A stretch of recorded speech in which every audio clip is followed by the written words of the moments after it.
All right, everybody, we're just doing some tests to make sure that we're nice and live. So let's make sure that we're on and we are streaming.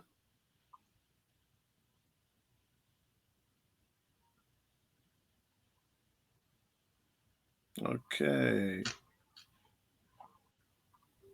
Yep, we're good to go. We are live. And welcome, people. This is episode 2 of 101 Weekly. And we got quite a lot to talk about today. I just want to welcome our guests as well. First of all, we'll welcome Tony Cox. Tony, welcome to the forum again. Hi, everyone. Hi. Excellent. And guys, listen, for those of you who are watching, thank you very much. But let us know whether there's any problems with the sound so that we can work on what we're doing with our speakers and everything. And I have tried to turn mine down as much as possible, but we'll see how that works. Also, we've got the African Gooner who's back. Thank you very much for having me on again. Good win against United, so I'm hoping this is going to be a positive podcast. Good stuff. And the first time we've got the Ebster, which is Ebony. Hi, how you doing, guys? Excellent. So, guys, first of all, just want to welcome you guys back. We are still waiting for Daniel to come in. I have sent him a link, but for some reason, I can't see him in there at the moment. But we've got quite a few topics to talk about today. First being, if we can get it up on the screen, yeah, what the Man United victory means. Yeah, obviously we were playing well against Chelsea and we didn't get the result, but everybody was really positive after that. And then the Man United game came, and bar the mistakes, because that's the only thing that really didn't happen in the Man United game. We didn't make mistakes. We still got tired after 70 minutes, but we battled ourselves through it. So I just want to get each and every one of you's opinions on what the victory means for us. Ebony, let's start with you since your first time on the show. So let's have a input from you. Yeah, I felt that I was at the match, and it was the best that we've played for a very, very, very long time, in my opinion. The fact that we got, it's like every player defended as a team. Every player fought for the ball when the ball was lost. And every player just marked their opposing player that they had to. There was no room for any of their players to be free. And we're not used to that. We're going to get used to it, but it's not something that we're used to. But I'm proud that Arteta has come in and implemented that regime. Yes, they were tired at the end of it, and I like the fact that David Luiz and Socrates actually said, "Look, we were tired. We're not quite fit enough for this regime as yet." But the fact that we were fighting for the whole match from minute one, we were fighting from minute one, and that's what I want to see, and that is a positive sign for what I want to see against Crystal Palace. But the win is 3 points.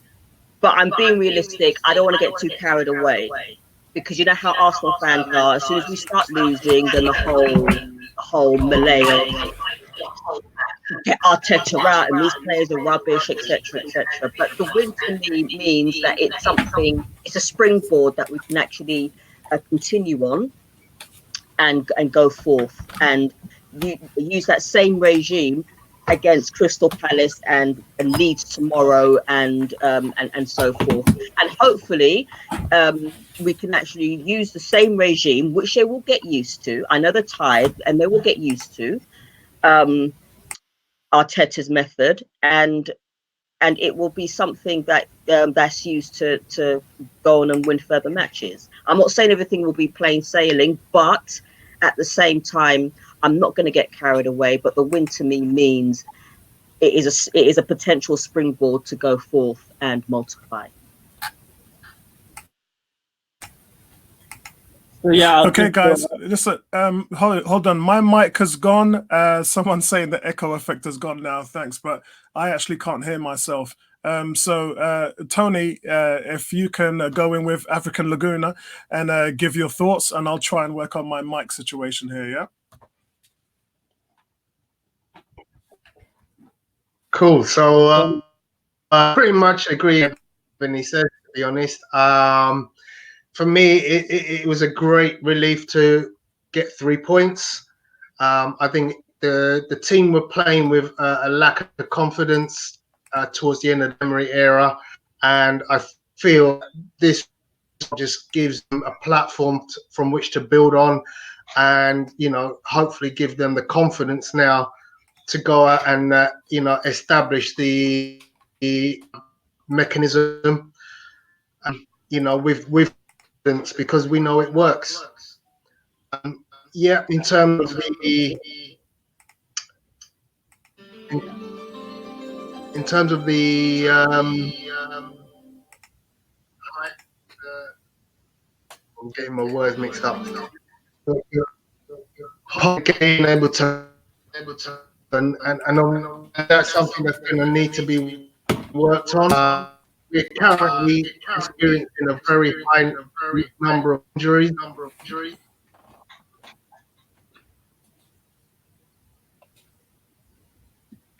And so I think now it's just a case of getting in our numbers, getting the squad up to the point where you have people able to cover all the necessary needs. The campaign means needing a big squad. Excellent, excellent. All right, guys. Laguna, have you had your say yet? No, not yet. Okay, yeah. So go on, mate. Let us know what you think about what the changes feel. For sure. So I think, like you mentioned, Apollo, I think there's been a drastic change since Arteta's come in. Obviously, we saw the match against Everton. There was a little bit of progress. Then the match against Chelsea, I think the first half we completely dominated, and then kind of in the second half just had no more gas in the tank and let Chelsea get back into the game. And against United, I was really impressed. To be honest, I wasn't too happy with the starting lineup. I was shocked that Kolasinac started. I wasn't too keen on Ainsley Maitland-Niles starting at right back, but I mean he had a phenomenal game. Definitely think that was one of those best games in an Arsenal shirt. And I think that we were able to control the game much better than we were against Chelsea. For example, in the first half we dominated. We scored our second goal, which gave us good control. And I think in the second half we were never really under threat. But it seemed that we were able to manage ourselves better. And I think that's something that Arteta has been working on in training. And I think moving forward, we're going to just be better and better and better.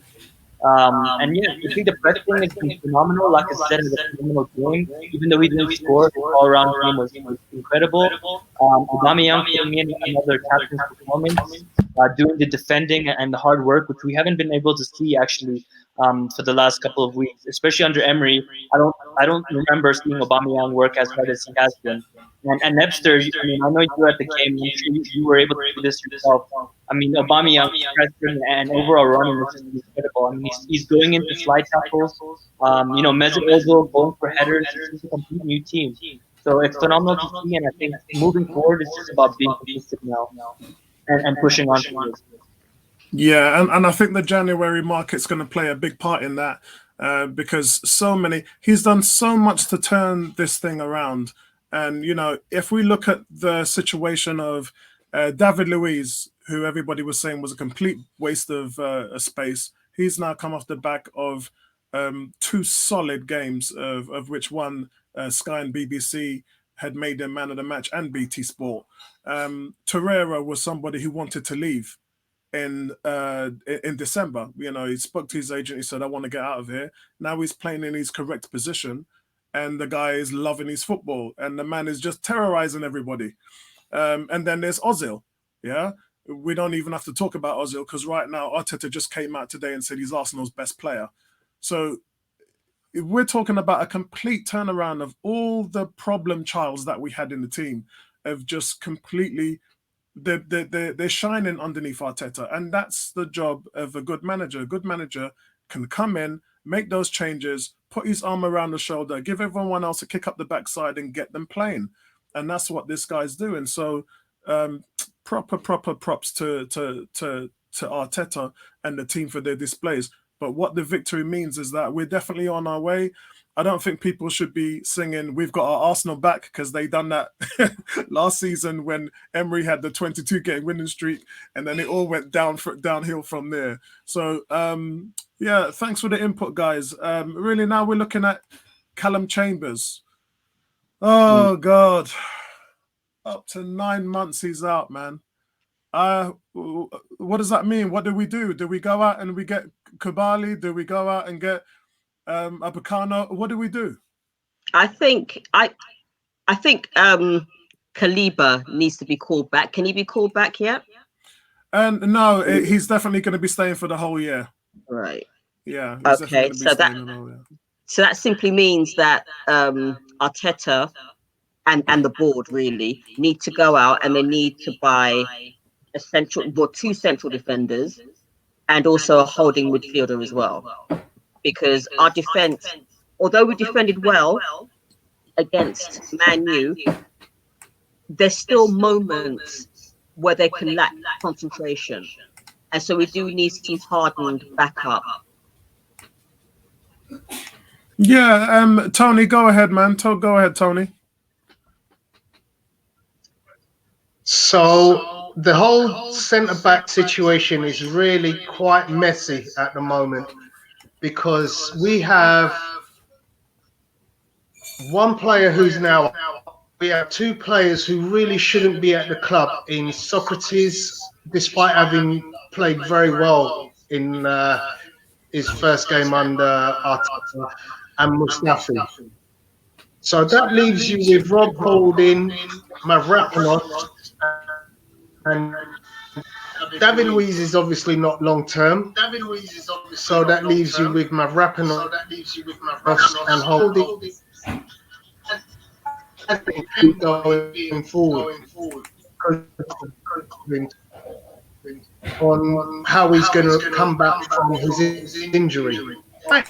So the situation, I feel, needs to be one out, one in. For me, would be Mustafi. So if you got, for the sake of argument, 10 million for Mustafi, then we should be able to go into the market and buy a town defender or a 30 defender or even a 45 million pound, knowing that we saved ourselves 10 million.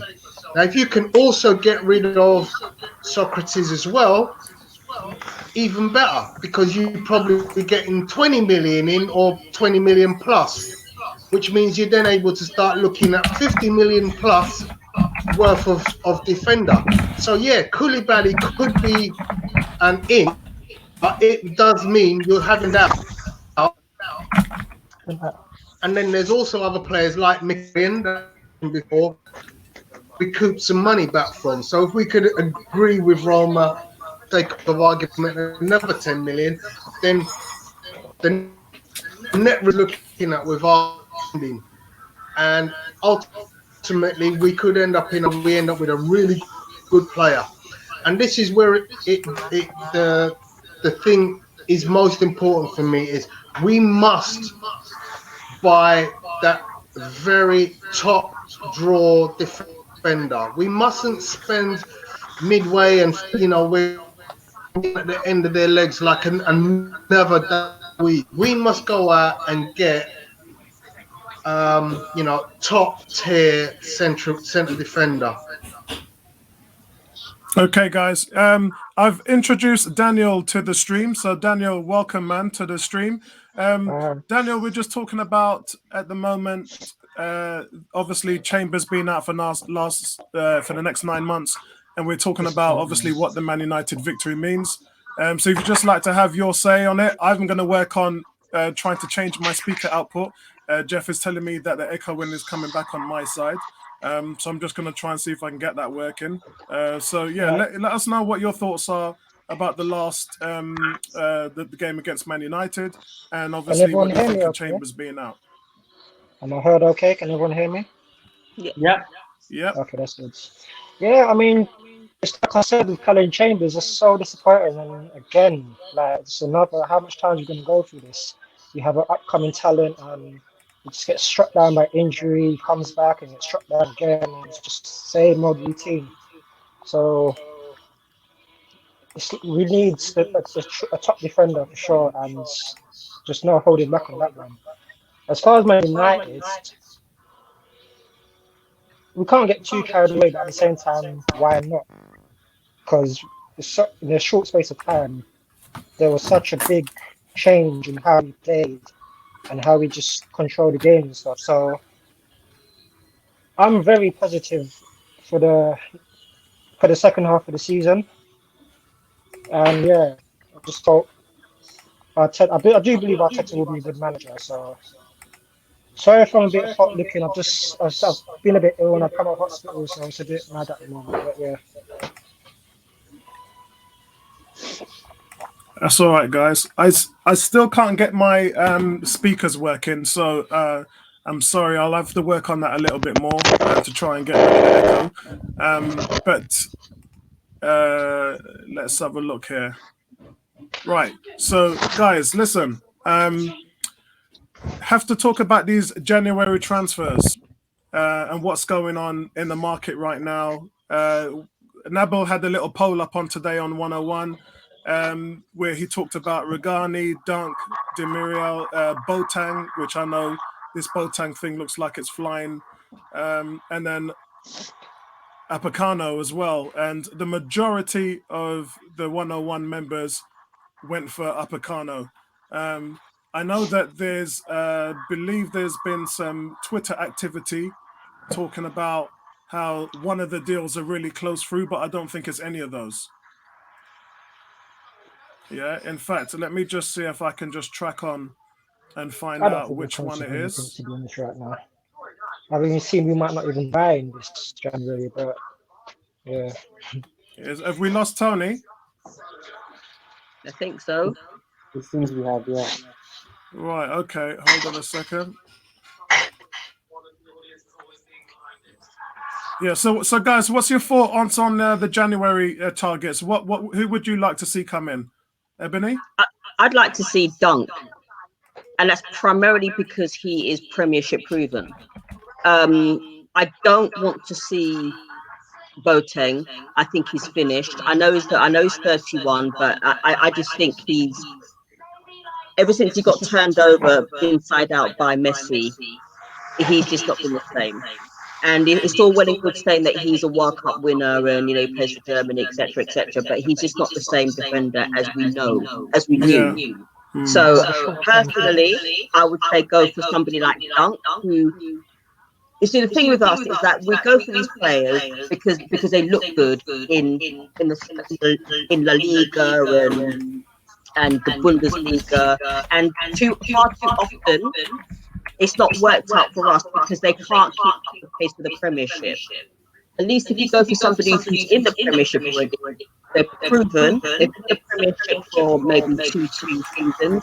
So therefore, if you get somebody like Dunk, who knows what he's doing, who can defend, or the one from Norwich, who's I know is a left back or right back.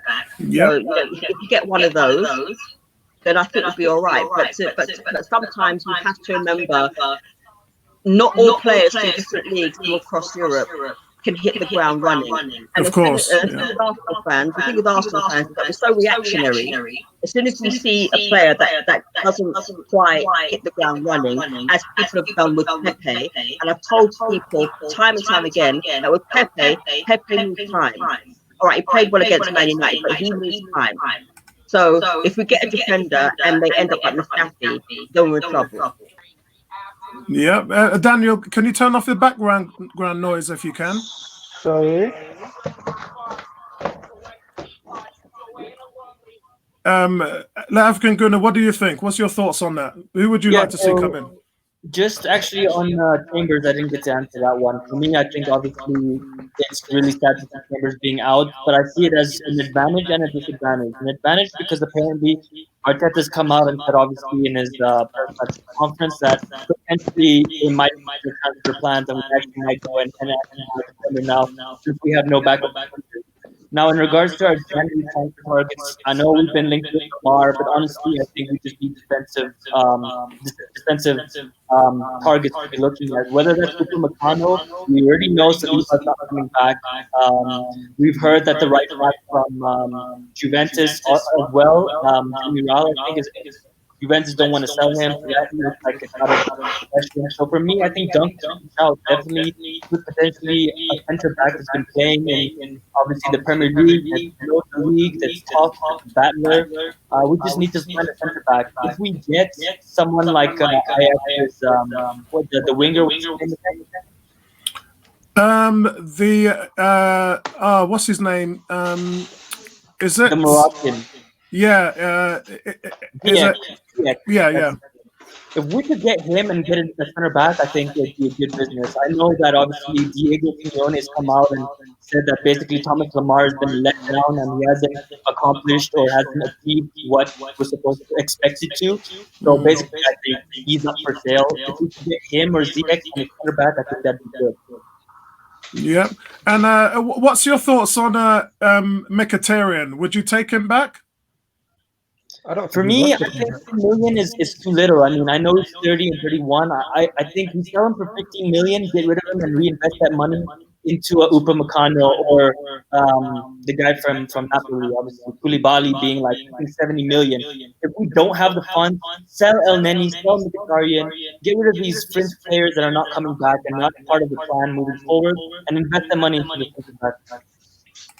Yeah, because I think the thing is we've already seen what Mkhitaryan's like. He's very inconsistent. He's 31 years old. Is he going to have the legs to really do what Arteta is asking him to do? I'm not really sure. Is he going to have the desire to do it? Because he didn't do it under Mourinho at United. Didn't do it when when he was here previously under both the managers. And as soon as Emery came in, he just moved him off to Roma. So I just don't think it's going to work with Mkhitaryan, and I'm a big fan of the player, but I just don't think it's going to work with him. Tony, you're back with us. Yeah, I'm hoping that the sound's better now. So if people can let me know if the echo has hopefully now disappeared. Yeah, much better. Yeah. So guys who are watching the live chat, if you could let us know what the audio's like and get back to us as soon as you can on if there's any echoing. I've had problems with connecting my headphones. I just can't get them to. I can't hear the audio at all. But you're definitely sounding a lot clearer than what you was. So that's okay. A positive. Daniel, who would you bring in for on January transfers? The same names as all been said, really. I can't know. Ziyech guy, I can't say his name properly, sorry. Ziyech. Yeah. I'm actually hearing Ziyech is very close, but I haven't had it confirmed. It's not a Monday, so I can't even get any updates. But I'm actually hearing it's really close. So yeah, just any one of them really, that they should be first priority. Excellent. Sorry, Tony, I'm kind of interested to see what the fan base's reaction would be if we actually get that over the line, considering we all know we need a centre back, right? So if we get him in, mate, it's gonna explode. Because I've always thought that a midfielder is somebody that we really need. We still haven't replaced Ramsey, for crying out loud. Yeah. And what do we do? Smith Rowe doesn't work out because he's fine. He's had some injuries. Mkhitaryan moves on, and then we're going with these young kids. Xhaka has been inconsistent, and we know people, as much as people like or hate Xhaka, we've never finished in the top 4 with him, so he's not the answer. He's been there 3 years. We haven't made the top 4 with him, and if he leaves, I can take it or leave it, because for me, we haven't done it with him. And we'd have to go into a different situation. Obviously, we're talking about pace and getting around and keeping things tight. He's slow. He doesn't have that quickness. Doesn't really react, and players go by him really easy. So I'm not the biggest Xhaka fan, to be honest. I think we can do much better, and I definitely think that Arteta should go for who he feels is right. And if that means, Go on. Just a quick question on that one, Apollo. Do you think, I'm sure you've seen, I also don't like Xhaka. I'm not a huge fan of him as well, for many of the reasons that you just mentioned. But Arteta came out saying, obviously, that he's very important and he's a key player and his professionalism and blah, blah, blah, blah. I'm wondering, do you think he said that because he wants to raise his price and he wants to get rid of him? Because obviously, Hertha didn't really want him, or is he actually true? I think Arteta's made a few comments over the last few days, which is, he's been there for over a week now. He's seen how things work on the pitch, and this is what he said. He quoted, "I've seen how things work on the pitch, and I've seen the leaders off the pitch." And I think he values Xhaka as a leader off the pitch and in training. I think because he mentioned when Arsenal had 5 captains and how that all worked, and Arteta isn't going to do that. Because he really just talked about, look, the leaders know who they are, and we've got leaders on the pitch and we've got leaders off the pitch. And I think the reason why he wants to keep Arteta around, Xhaka around, is because he's one of the leaders off the pitch. We all knew about he was the one that was handing out fines when players were late for practice and all that other stuff. And he was a mediator when there was arguments in the team and things like that. I think Arteta's seen all of that, and I think he thinks that this team off the pitch couldn't be better with Xhaka around. That's my personal feelings. But how does that change our result on the pitch? Anyone knows. I don't think it really does. Me neither. So, Tony, what's your thoughts? Who would you bring in January? Yeah, so I mean, what we got to realise, and is that this is a consolidation period now for Arsenal. The remaining 5 months of this year are going to be just trying to get as high up the table as we possibly can, ensuring that we've got everything in place for Mikel Arteta to do the very best he can do in the summer, because the summer window is the one that really makes the big difference.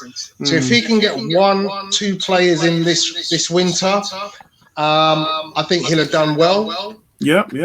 However, I just feel that let's not expect too much. I'm not really thinking like Koulibaly is going to be something we can get over the line this January, although it would be absolutely amazing if we could. So yeah, let's temper our enthusiasm at this stage, because in this short period of time, and based on what this actually, where we are in the season, people aren't willing to just release players, willy-nilly. You just think Ziyech coming out of Ajax, well, how much do Ajax value that player? Yeah, that's a good question.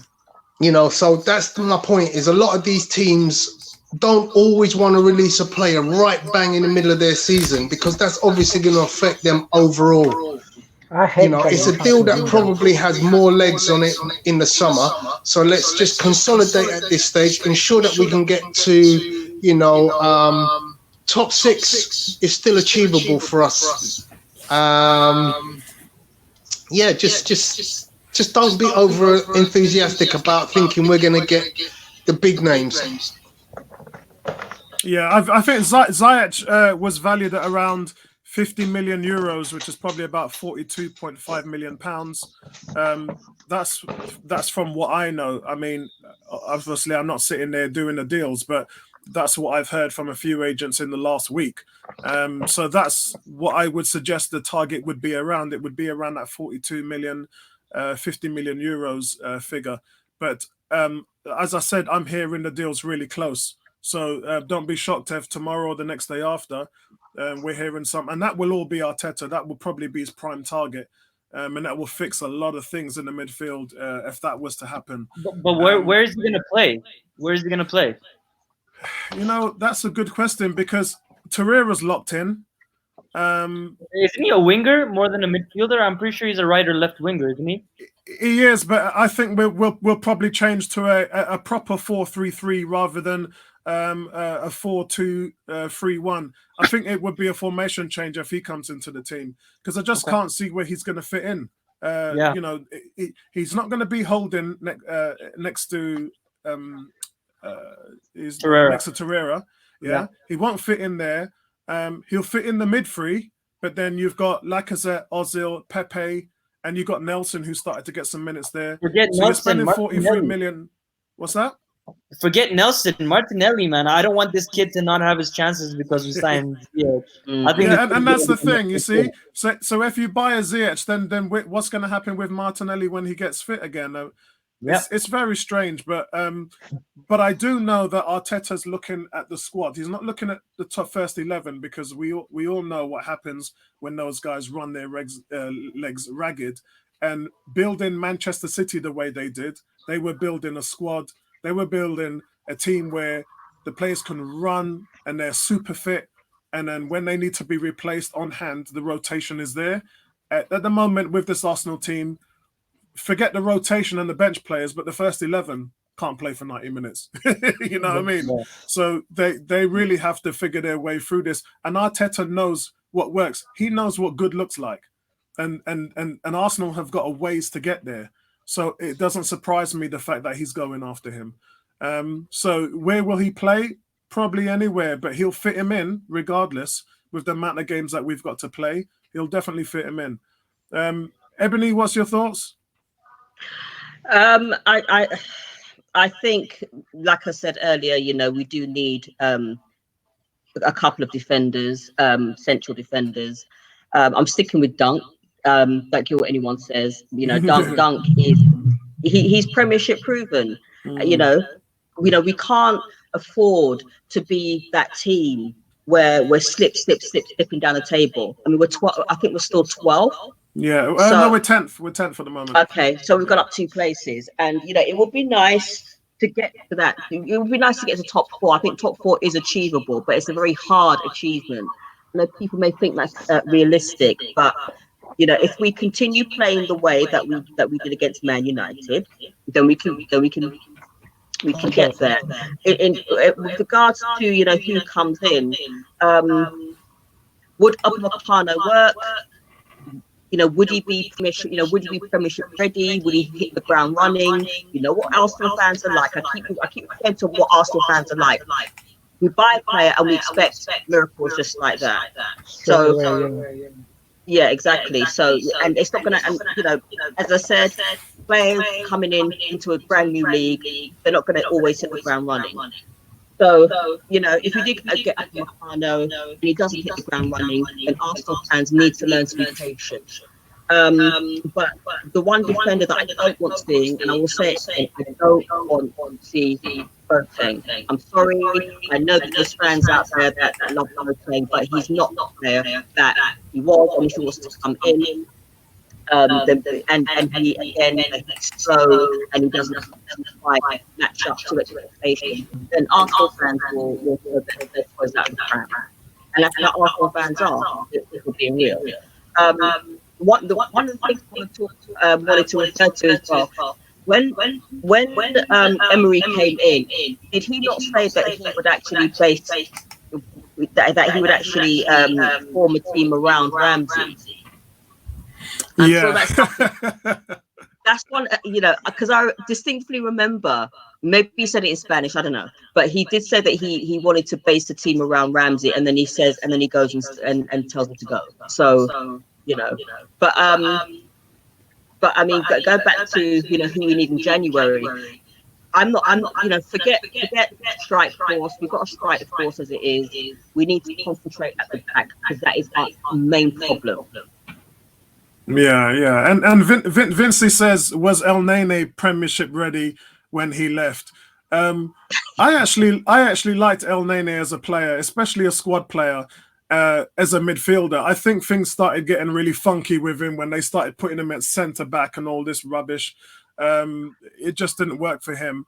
And you need players like that in a squad, working hard. I look back when he was with Basel and they were playing Liverpool in Europe, and he was just dominating the midfield. I just think he's just one of the players that didn't work very well here at Arsenal. But I definitely think that El Nene is a decent player, but we've all got our favourites for that.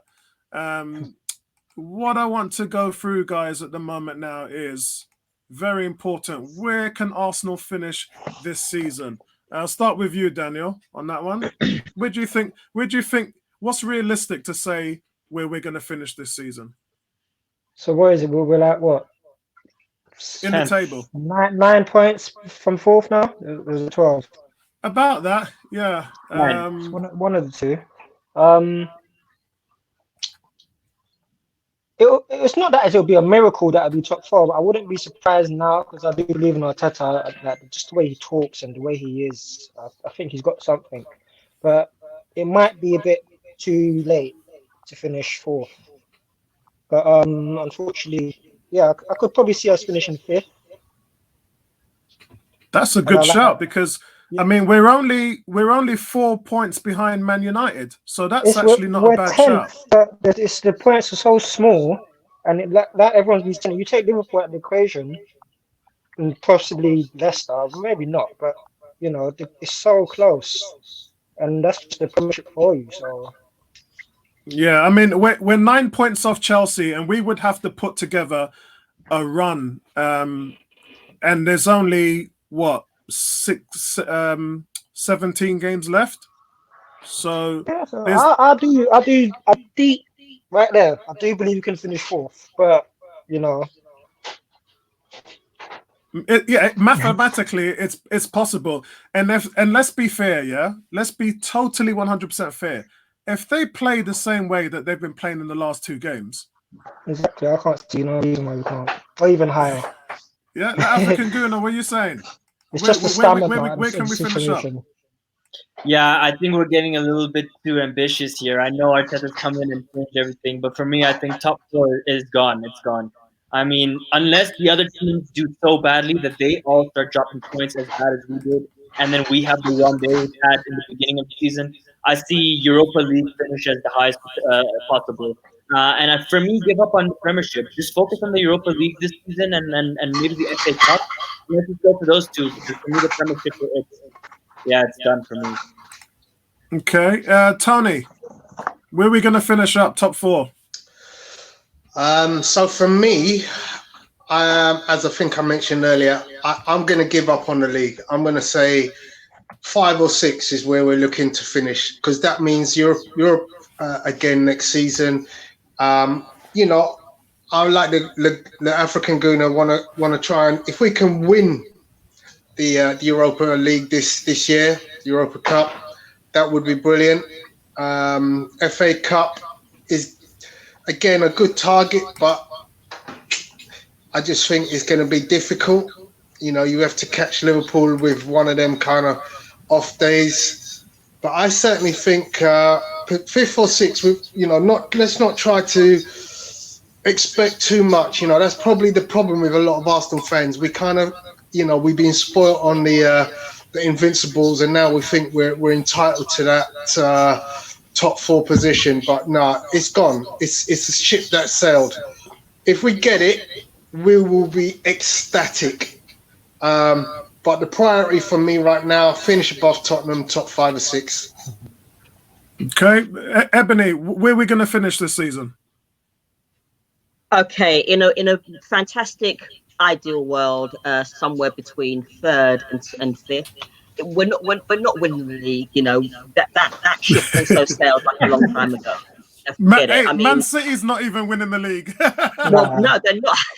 They're not this season anyway. Leicester might even pip Liverpool to the post. You never know. But yeah, winning the Tony says no. Pick up Anthony Roberts, by the way. Yeah. Where will we finish? I think we'll finish between realistically 4th and 6th. Okay, that's where I'd like us to finish. Unless we win the Europa, which can be a possibility, it will be a case of Europa again.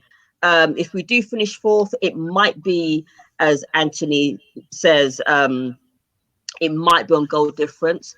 But I think for us to finish 4th, we're going to have to, as you know, the African Guna says, you know, we're going to have to hope and pray that other teams slip. And as we all know, the Premiership, it's a case of anyone can beat anyone on their day. So where we're going to finish, I would say, in an ideal world, 4th, but really and truly, it will probably be 5th or 6th. Yeah, I have to agree with most of what all of you guys are saying. Mathematically, we can still finish 4th. There's no doubt about that. as Arteta has sat down and talked to the front office, there's no doubt that he would have a Champions League spot on the table for next year. And fourth place looks a long way. So I would think that that has more to do with the Europa Cup being his target. I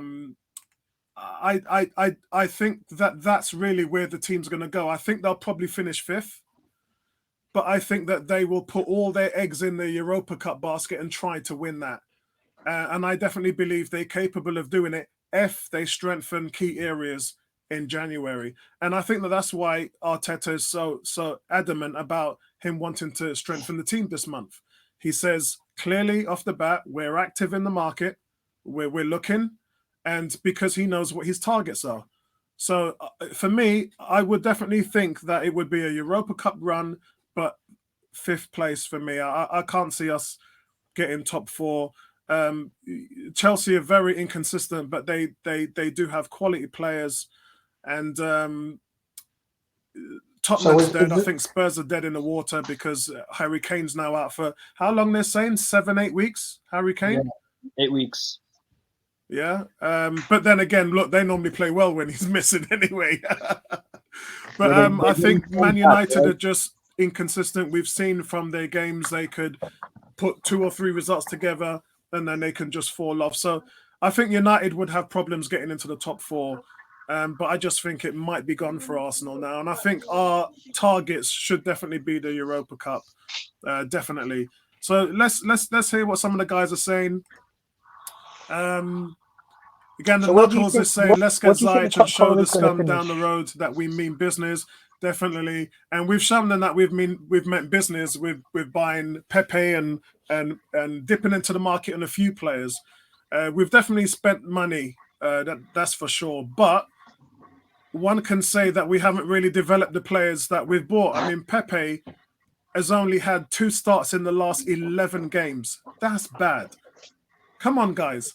He's had 2 starts in the last 11 games. And in those 2 starts, he's had 2 goals and 3 assists. Yeah? And before that, he had the 2 free kicks in Europe against Standard Liège. So, yeah, I mean, sorry, but I think, if Pepe's fit, start him every game. You've seen it. You saw him against Liverpool. He ran their sideline ragged. Man United against Man U, he had Martial and Luke Shaw in his pockets. He's probably gone home and take a look at his pockets and thrown them in the bin. So you know what I mean. So if Pepe is fit, he's able. He's Premiership ready. All right. He for the first 2 matches where he came on as a sub, he wasn't up to scratch. He's now up to scratch. Start him every single game. That's what we've been crying for. We've been crying for, Pepe, Ozil, Aubameyang, and Lacazette to start in a game. That happened against Man U, and what happened? We won. So if we can keep with that, then great. Also, if we can keep up with the fitness level that we've been playing under Arteta with, then if we can keep up with that, I said in one of my videos that that it may take a couple of months. I'm hoping that this new fitness regime that they're not quite used to yet, they'll get used to it in the next 8 weeks or so, maybe even less than that. So if Arteta opts for Pepe, we've spent £72 million on him, use him, don't waste him. But then again, you've got Reece Nelson who's coming up. You've got Ainsley Maitland-Niles. Okay, he's not a natural right back, but again, if he continues to play in the same way, then Bellerin may have problems getting back in again. So and Saka as well. I know, but maybe we do need to. I think we do need to buy a new right back because to be fair, he's not a natural right back. And he's always complaining about, he wants to go and play in midfield. And I'm just thinking to myself, look, if you're playing for the first team, just play where you're told to. Just get accustomed to that. But maybe that's harsh. I don't know. But I just think that I just think that we've got young players that are waiting and that are fledgling, like Saka, not Xhaka, but Saka. you know, when he's come on, he's shown some promise. If you saw him against Man United, he almost scored. So, you know, keep with the young players, have faith. I think Can the I thing say- on Pepe is really important to, for us to focus on, because first of all, we need to understand what this manager wants from his players. We also know that there's players that are not going to be getting regular playing time until they buy into his system. Pepe seems to be a victim of this. And when I've watched him play previously, although he's got tremendous footwork and he's got that boy, 24 years old, he's got skill to burn. But I think what it is with him is he was allowed to be his own player in France. And I think coming here, he's started to exhibit the same type of behavior I've seen from Alexis Sanchez. And that's someone who plays without abandon. You know, he loses the ball a lot. He's not very good in possession. And also, unlike Sanchez backtracked and defended. Pepe hasn't really shown an ability to do that consistently. So I think what Arteta is doing right now is working with Pepe on that side of his game where he really needs him to focus on what they're doing as a front three, and making sure that they press together. And also when he has the ball, don't hold on to it and start to do his fancy little dazzles and everything. When you get the ball, play it quickly and try and find space to receive it again. You know, in my last video, I talked about things like the rondo. That's really important when you're playing as a team and you're trying to keep those tight spaces and not play too far away from your players. And I think that that's something that Pepe needs to refine in order for him to get more minutes. And I'm sure Arteta knows that they went out and spent 72 million on this guy. They're looking for Arteta to develop him into a better player, because you don't hit your prime until you're 25, 26, 27. Pepe's still got a few years away before he starts to really show what he's all about. So I think there's more to come from Pepe. The thing I would say in relation to Pepe is that we have to really remember that he did not get a full pre-season with Arsenal. Yeah, you cannot acclimatise into the league, and this is why I'm always an advocate that players should be bought early on in the window so that they can get their rest and recuperation, and then hit the team at the beginning of the pre-season.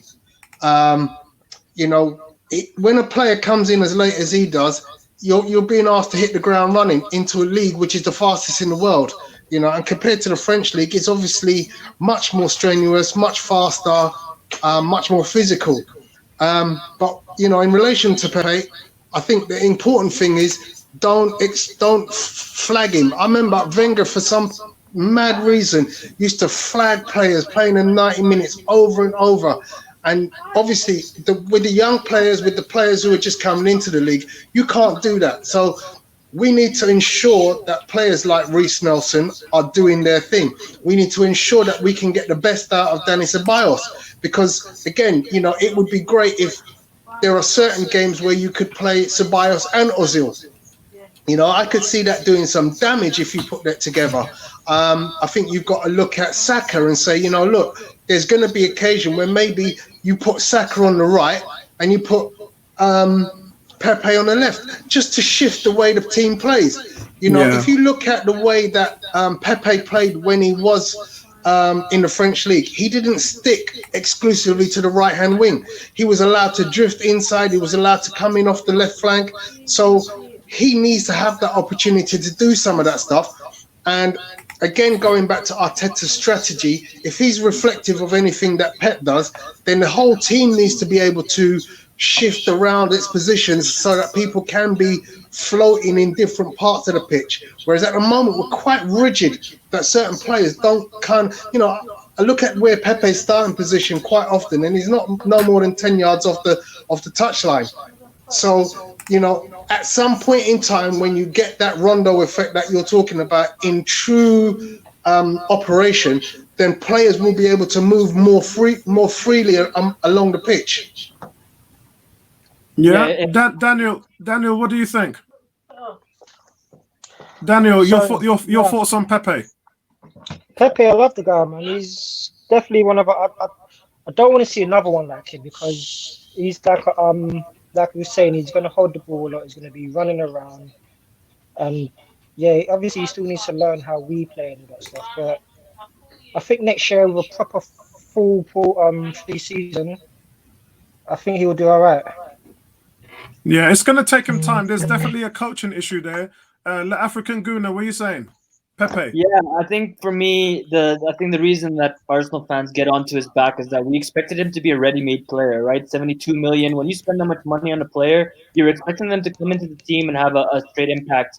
I think in regards to what we've all been saying, I think defensively, he just doesn't do it for me. And in the way that we're playing right now and how we've been struggling, we need Reece Nelson, we need Martinelli, Aubameyang, like they have in the last two games, to be tracking back and helping the left back and right back, especially since, for example, Saka, Kolasinac, even Bellerin, all these guys, they've gone forward and defensively they're not very aware and they're not very good, in my opinion. I mean, Bellerin was like Maitland-Niles. He was a right winger who was turned into a right back. So they're kind of very similar. And I don't like when people say that Ainsley Maitland-Niles is not he's not a right back. This kid is like super young. This is the time when he could be shaped into a right back. And he's been playing in that position for 2 years. So I just don't think that's an excuse. He's been training for the last 2 years as a right back. So, I mean, I know in the last two games he's been playing phenomenal, but I think moving forward, he needs to be helping Pepe out because Pepe can't do the defensive work. So if we want to see the best out of Pepe, we need someone at right back to be giving him that cover constantly so that he can do his thing up front. But yeah, he needs to be doing the defensive work. Otherwise, he can't be moving the way we are. Otherwise, we're going to get caught in behind. Yeah, big shout out to Terry in the chat. Big up Terry Morris in the chat, man. Who says Pepe's positioning will improve over time. 100% agree, and I think Arteta knows that. In my last video, I talked about the rondo in great detail, and you can't have players going off key, doing their own thing when the team are trying to hunt like a pack of hyenas. Yeah. If you're trying to hunt in packs, you can't have a black sheep going off doing whatever they're doing when everyone's off doing something else. And I think that Arteta knows that, and I think Pepe's going to be all right. I really do. Yeah, I think that it's going to take him time. Whether he starts, not against Leeds, we'll come and talk. We'll talk about Leeds in a minute. But whether he starts in the next game is probably going to be telling for us as fans to tell us how far Pepe has come along. If because he hasn't started back-to-back games in 3 months. Yeah, so if he does get a start in the next league game, then that would be big for him. So guys, let's talk about Leeds. Leeds up next. That's tomorrow night, which is the reason why we're having this podcast today. What we're gonna do? My thoughts quickly on it is, I think that Martinelli and Bellerin may be rested as well because they're not 100%.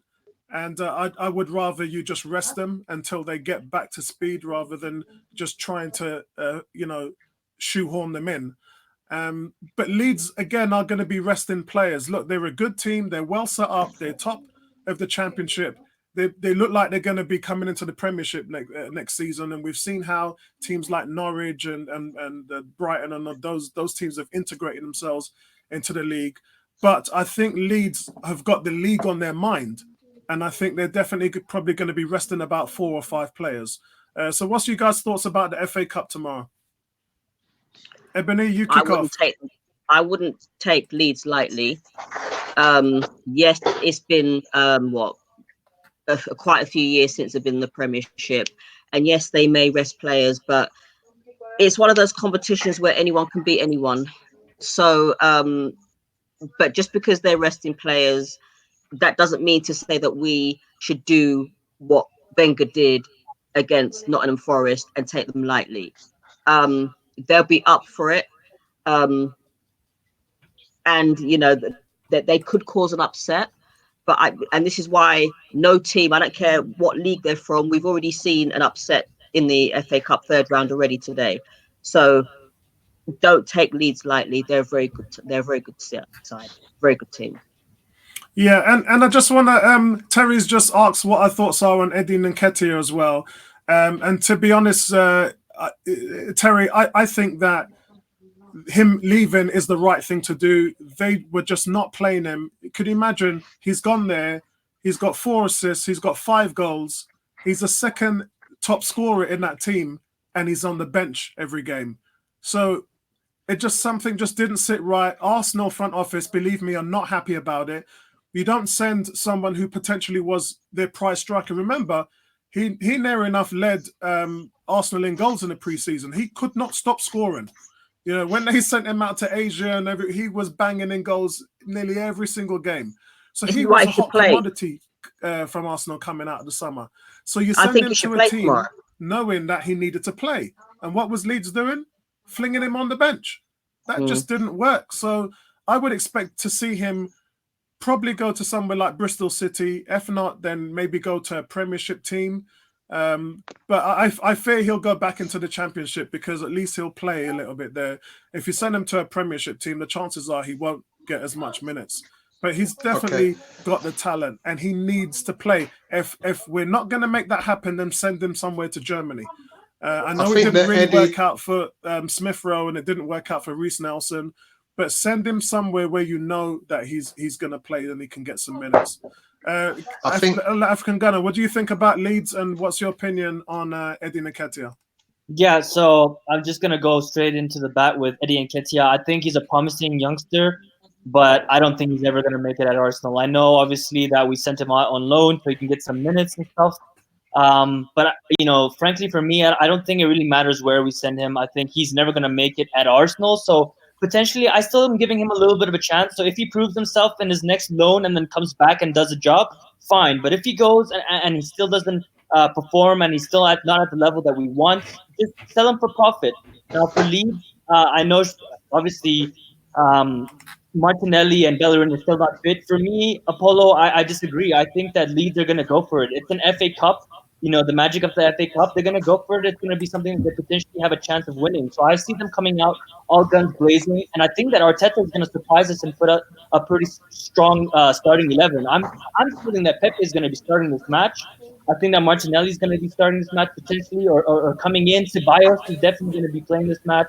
Holding is going to start. So I'm seeing a potentially strong lineup. And I think we're going to kill them. 3-0 is what I'm going for. Yeah, the only one that we know that's probably not going to play tomorrow is Lacazette. But I have to agree with you. I think that Arteta's going to put out a strong side. And the reason for that is Arteta has made a few statements. And we all know he never won nothing at Everton. He came to Arsenal and won 2 FA Cups. That was the first time that Arteta had experienced winning as a player. And I think that holds very dear to his heart. He knows that when he came here, 2 things happened. Arsene Wenger became the most winningest FA Cup coach in history, and Arsenal Football Club became the most winningest team in FA Cup history. And he was a part of that. And I think for him to see all that happening, he knows he's got a mantle to carry as far as the FA Cup goes. And I think that he's going to be in it to win it. So, yeah, it's a good point there, African Guna. Tony, TC, what do you think on that? Nketiah and Leeds. Okay, so the Eddie Nketiah situation, I think this is worthy of a complete hour of conversation about the development of the Arsenal youngsters, because you have to put the whole thing into context historically, because Arsenal's youth academy has produced so many players. And if you look at the trajectory of each generation of players, it seems to be a huge drop-off in terms of, what we had years ago with the Ashley Cole generation, which produced likes of Jermaine Pennant, sorry. Yep. There was some great players in that team, and then it kind of dropped off. And I think right now you're seeing another generation coming up now with Nelson, Willock, Nketiah, Emil Smith Rowe, and there's a few on the outskirts like Cowell, Jules, John Jules. Yeah, so John Jules was on the bench. Exactly. So I think you have to kind of give that its due and actually dedicate some time to discuss where we're going to see these players come, developing and which ones are actually going to make it to the big time. When I say the big time, I mean Premiership League players. So right now, I'm going to say Nketiah needs to go back out on loan, and hopefully he'll get a good team that will give him a good run and he can develop himself. I think one of the worries for me is physicality. I don't think he's physically strong enough for his position in the Premiership. So it would be good to see him in a year's time, see how he develops as a you know, a person physically. But then I can also put that to a lot of other players. You know, I think Joe Willock can, you know, he needs to bulk up a little bit, a bit of that jollof rice and whatever else that is needed for some of our players. Oxtail rice and peas. Jeez. Exactly. So, but yeah, I mean, because he's built a bit like an Andy Cole or a Dwight York. He's that type of player. So he will definitely need to hold. You know, look how small in that way, 5'9", Lacazette is, and Lacazette has got pure presence blood. Yeah, you know, Lacazette's built like an NFL running back. He's got a thick torso. He's thick around the waist and his thighs. He's a real man. And you he's need a that. man. He's like 27, right? So that takes for time. sure. Exactly.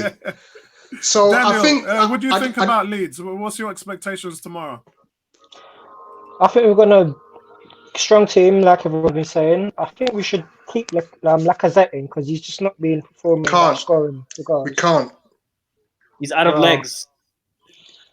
Well, it's gonna. How long is that gonna last for then? But I think, I'm not worried tomorrow. 4-1, easy job. Get it over done with.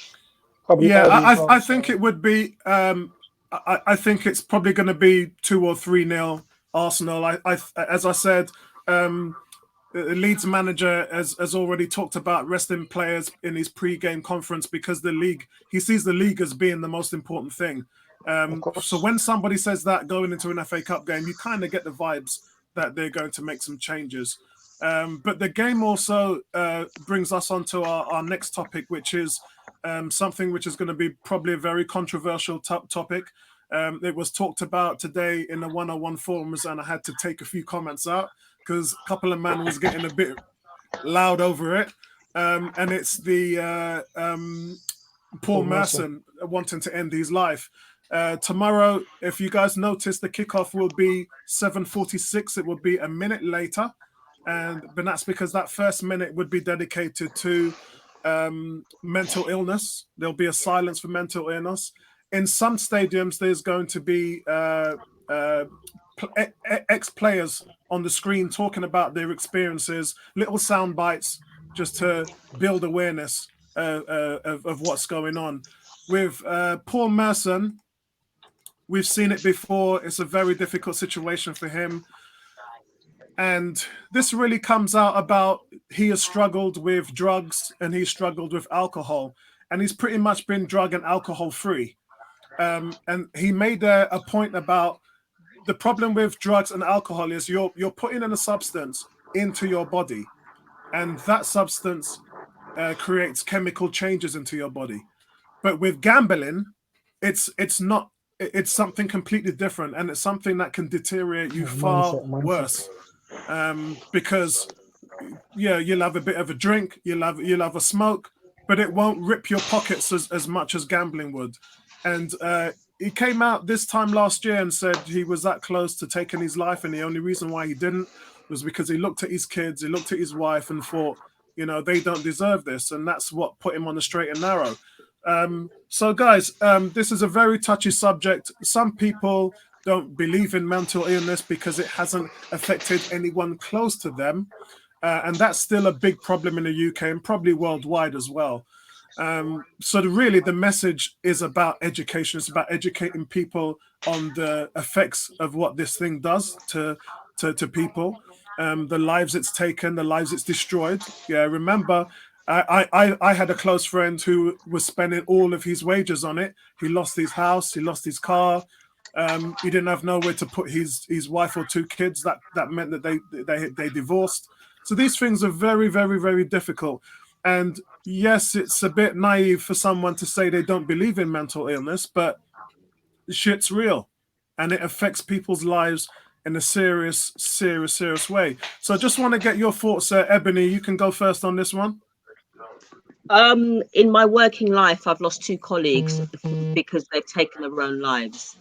And what people need to understand, particularly with mental health, is just because somebody looks normal, you're not in their brain, you're not in their mind, you don't know what they're thinking, you don't know, you're not with them when they're at home, you're not a fly on the wall when they're at home, you're not a fly on the wall when they're in a separate room from you. So I think people need to be sensitive and understand that if somebody says that they're depressed, don't look at them and think they're miserable, because West Indians have this thing about, you know, if somebody's down, it's because they're miserable. Yeah. You know, don't use that moniker. Ask them what the problem is. Listen to their problem. If you can help them. If you can give them advice, give them advice. If you can't find the right words of advice to give them, then refer them to, or ask somebody else. You don't have to mention that person's name. Speak to somebody and say, you know, make up a name if you have to, and say, look, you know, I know this person who is suffering from this, and they've got gambling problems. How can I direct them? Who can I direct them to? Take mental health seriously, because you don't know what is around the corner. Yeah, the biggest thing about mental illness is acceptance, and we've seen what happened to Kenny Sampson a few years ago. You know, he was picked up living on the street, and actually Arsenal front office, I think, in my opinion, I think that they only reacted because the fan base was like, why don't the club do something about this? And it was only then that the club reacted and started reaching out to him, which I think is poor. But the fact is they did reach out to Kenny Sampson. It's a serious issue. African Guna, what's your thoughts?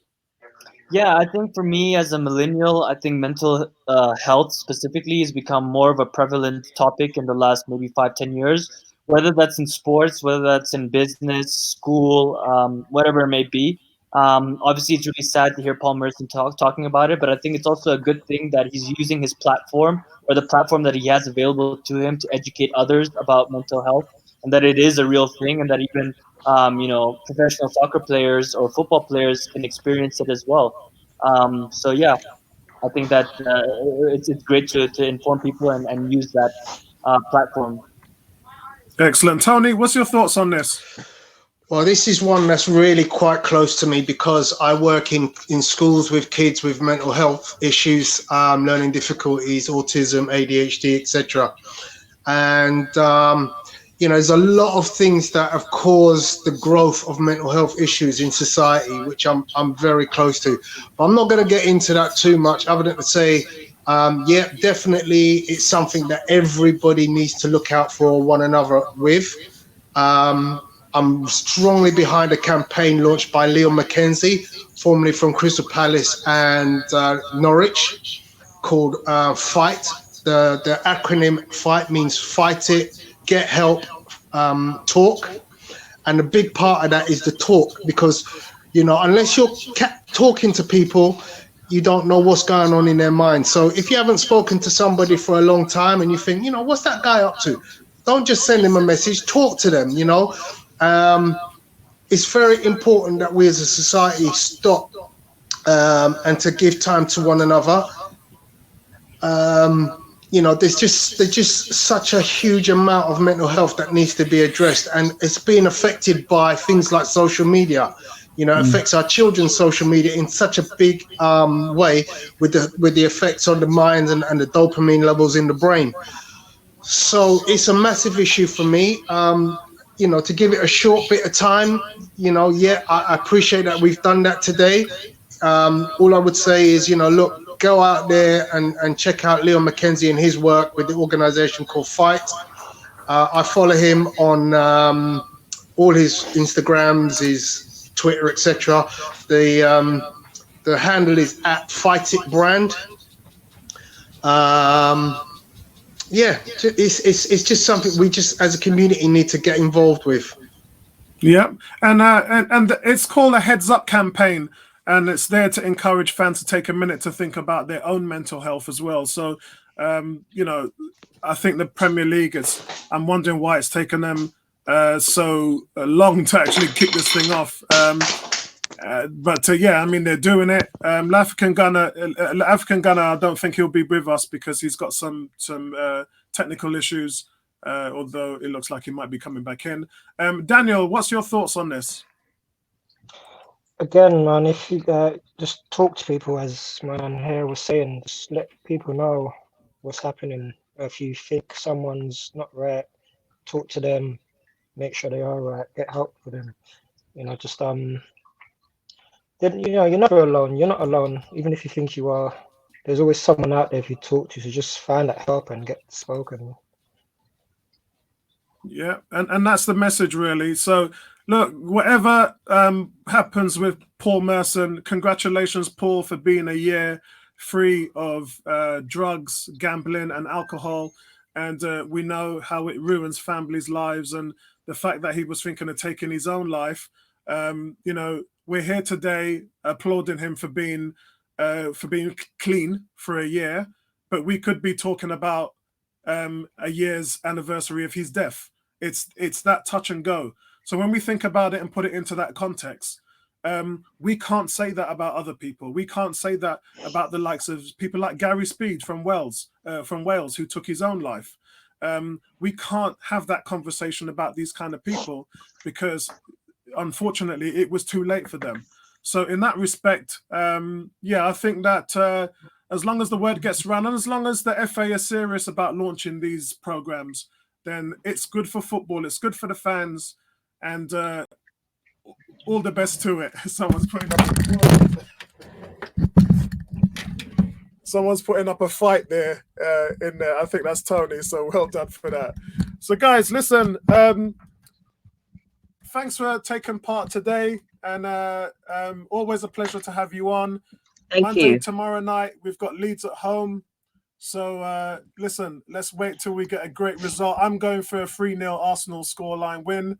What are you guys' predictions again? 2-0.